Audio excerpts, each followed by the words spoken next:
Today I'll be taking us through how to read Epic job postings. Specifically, I will be taking it through one that's for patient access.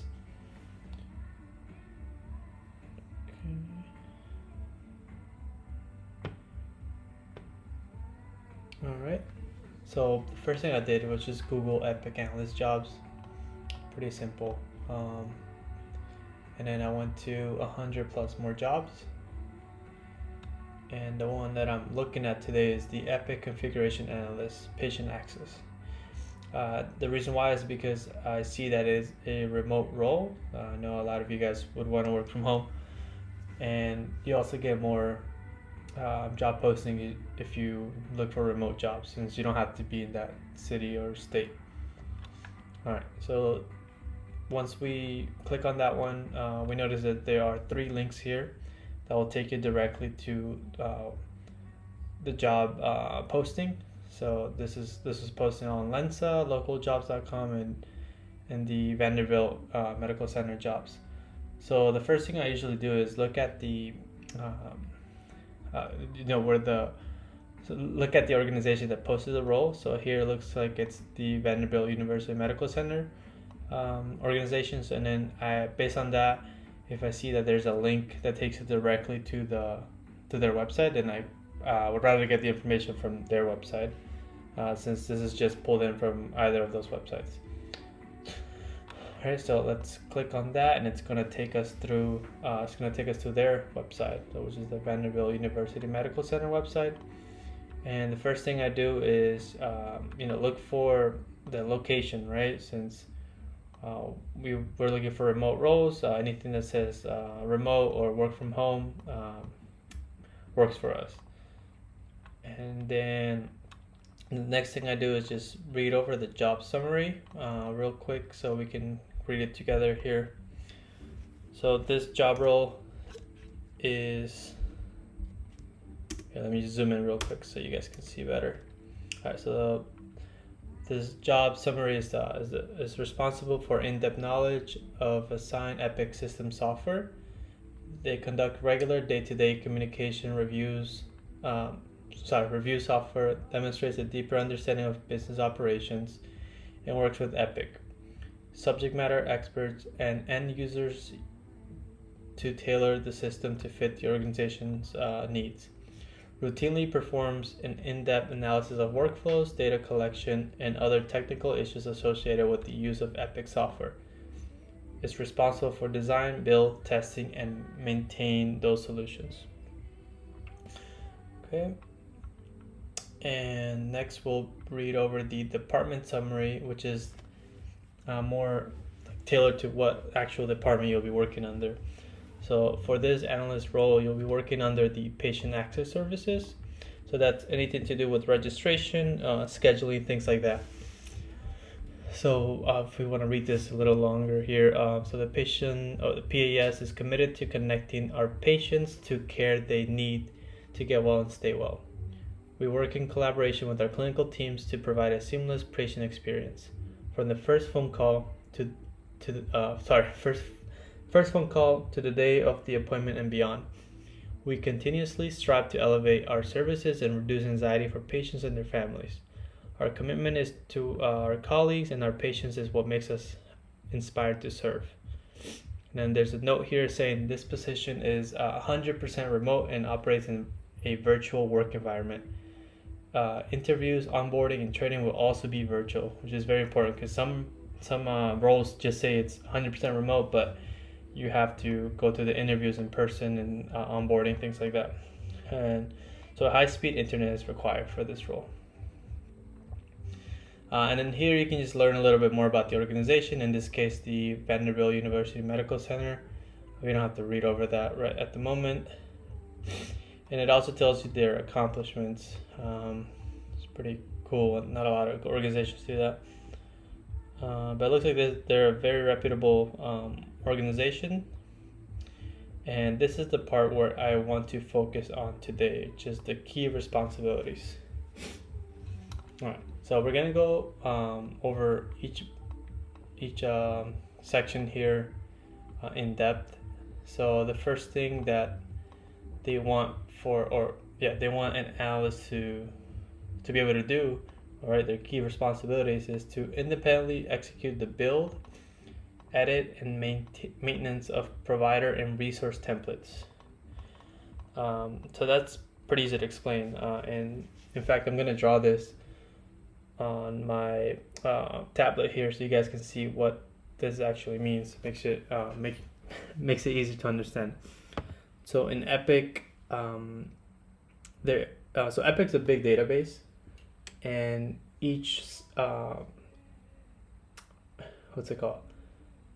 Oh, okay. So Epic's a big database, and the provider and resource templates are actually in one specific section of that database, which we can call the provider.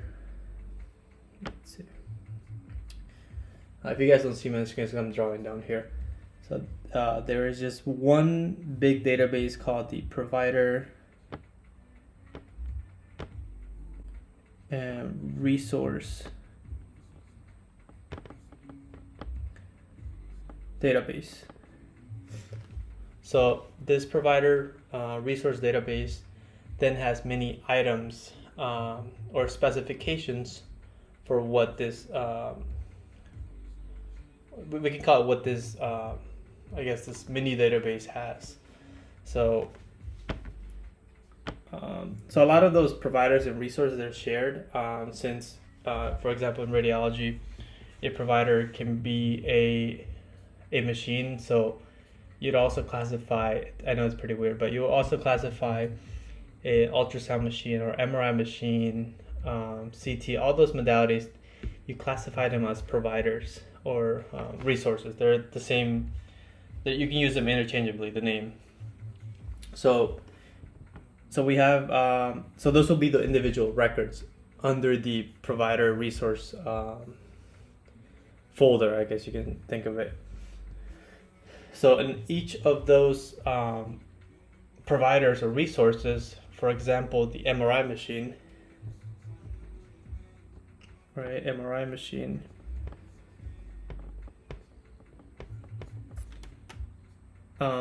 Each of these has an attribute or specification for that specific provider, right? Because an MRI machine is not the same as a CT machine. So we want to give it specific items to that template or resource. Okay.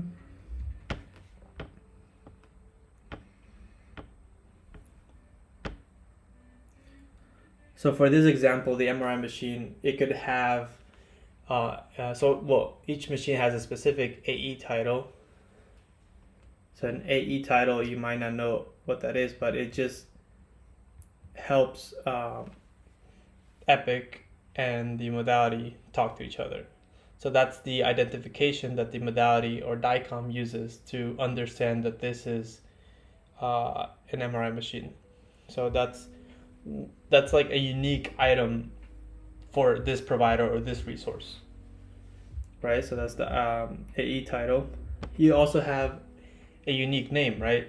So if you want an MRI machine, you want to call it based on the department, right? So you might want to call it, let's say in my example, Gabriel's MRI, right? Let's say my department is, or my medical facility is called Gabriel's Medical Facility, then we would want to call my MRI machine Gabriel's MRI, right? So that's one item inside this folder of provider and resources. So let's draw this here. So that's my name. So we can just put like name equals Gabriel's MRI. Sorry. I probably misspelled that. I misspelled my own name. Gabriel's MRI. All right. Then this provider or this resource also has a unique ID, right? Because we're gonna have many providers, many resources, and that may also be an MRI. So we might have 2 MRI machines, right, in our medical facility. So we need a unique ID to not mistakenly update those records, and it could create a lot of big problems. It can create big problems in the future. So the ID of this record or of this provider is going to be 1, 2, 3, 4, 5. Okay, so that's the ID. So yeah, so there's many different items that we can obviously update. It's going to take forever if I want to do like a whole MRI machine, what's it called? Resource template. A resource folder, right? So like I said, so providers and resources are one folder, and then we can have another folder here for procedures. So this is going to be all our procedures are going to be in this folder. And if you're very tech savvy, these are all databases. So and then we can have another one here called visit types. Okay. So we have here 1, 2, 3. And all of them have specific items, like how I mentioned here. So and some of them might have different items, and some might have the same items, and some items might connect one to the other. So there might be an item here, let's say is item 24, and then item 31. Like this might make, like this item here might be the link between these two. So let's say we want to have a specific visit type for this specific procedure, then we will make that connection here.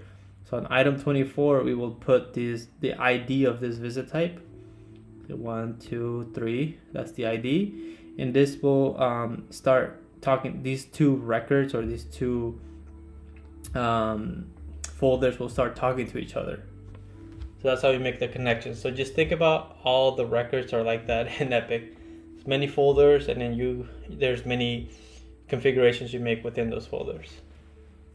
So here it's saying that you have to execute the build. So you would use these folders to create builds, which we can talk about in a different video.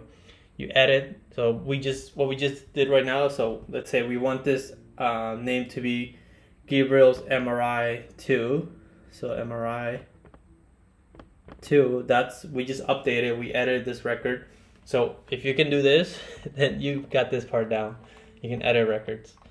Maintenance is just, to have the same schema or like the same way of updating records, right? So we don't want to have the ID of provider and resources be, let's say we're using 5 numbers for the ID. We don't want 5 numbers for the procedures. We might want 6 numbers for the ID of those, which makes it easier to then analyze in the future, since you know that all the provider records have an ID of 5 numbers, right?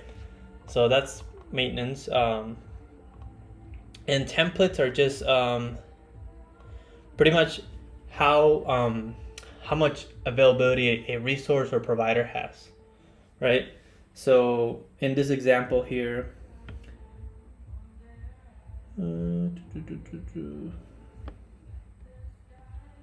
view history, draw. This is the first time doing this, using this thing. So sorry about that. Draw. All right, so this MRI, since we updated the name MRI, Gabriel's MRI 2, that has a template, right? A template which has many what's it called? Like slots that you can schedule people in, right? So this is 8 a.m. and this here can be 5 p.m. So we want to make sure we can update this MRI schedule to have specific patients to be scheduled in specific slots. I mean, so if we want only cardiac MRIs, right, only MRIs to deal with hearts to be scheduled in the morning, then we would create another record that would link they will link to this record that to just allow scheduling for cardiac MRIs, right? So heart will be scheduled in this slot right here, and then the rest can just be free slots. So anything can be scheduled here, right? So that's those are templates, resource templates. So then here it says also they want to create best practice recommendations to reduce barriers to access. They forget a period here. They also want review requests to determine impact to standard workflows, organization standards, or system build. So pretty much it's just saying that, like, can you read a ticket with information saying, if they want to update a template, can you do that? Can you determine the impact of if you update one item in your record? Is it linked to another record that can that you don't want to update, but since it's linked and you're updating one of the records, then you might cause a problem in the system. So it's pretty much saying that, like, are you able to understand that? And of course, like this, they will teach you at Epic. When you get your certification, they will teach you this. So don't worry about not knowing anything at the moment. All right. So the next bullet point, they want you to facilitate and triage change management requests to the appropriate health IT team, conduct user testing, and provide sign-off approval of completed requests. So this also has to do with tickets and project management. Some records in the medical facility will affect not just your team, so let's say not just radiology, not just cardiology, but it will affect other teams, right? So here it's saying that are you able to triage those tickets, understand which ones can affect the whole organization, and if they do, then move it along the like the hierarchy of the organization. So obviously you can't make those decisions like if this will, so you have to make the decision that this will affect other teams, but you don't have the knowledge to understand what impact it will create to other teams. So then you will take this ticket, you will go to so what we have in our organizations, we have weekly meetings. So you will take your build and then take it to that meeting, and then in this meeting everyone's team leader is in there, so then they can check the build and see if they will affect their own team. So once every team goes through that build, then this build can finally go in production. So you can't push this up to production unless every single team signs off on this. So that's what this bullet point is. The third one is assist with Epic testing when version enhancements are completed as requested, training staff on new Epic template design upon completion of project, and creating documentation for new Epic processes upon completion of project. So this is relating more to Epic themselves. So when you're hired at an organization, you don't work directly under Epic Systems, which is the people that created this EHR.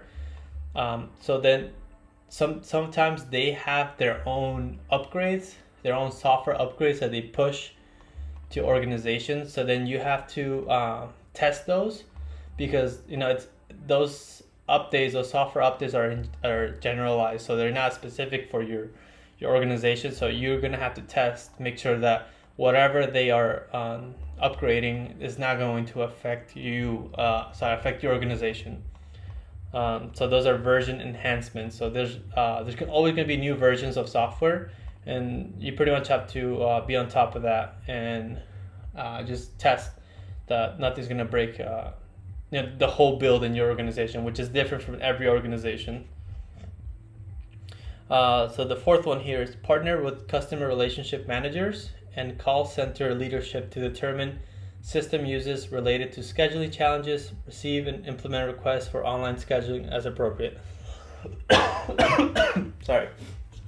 So this part right here is honestly is just creating trust with your business owners, or creating trust with your with the people that put the requests in tickets to build new things.